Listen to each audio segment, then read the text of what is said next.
When the C.E. Smith Museum of Anthropology was first created, where did you obtain the artifacts from for the museum? Were they excavated from sites or were they donated? Well, in the beginning, they were donated. And a lot of the artifacts came from Lyle Smith, Smitty's widow. Smitty had collected baskets. He and Lyle had collected Native American baskets. And Lyle donated a number of baskets for the museum exhibit.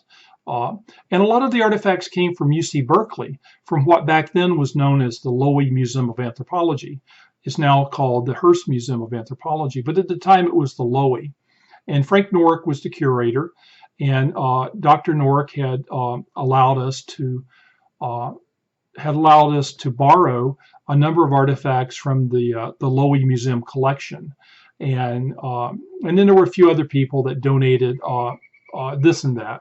So that first museum opening, we had brass bells from India, we had southwestern pottery, we had California Indian baskets, we had Alaskan carvings, as I recall, and we had a lot of information, mostly photographic, on the Portuguese community in Hayward.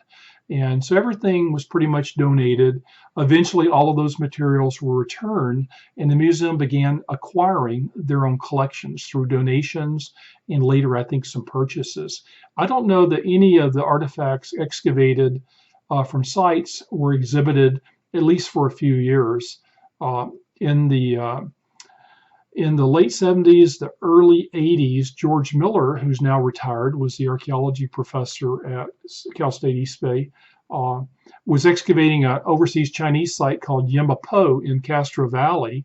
And I do recall artifacts from that excavation being the central focus of one exhibit. But in the very beginning, they were all donated artifacts from friends of the museum and from the Lowy Museum.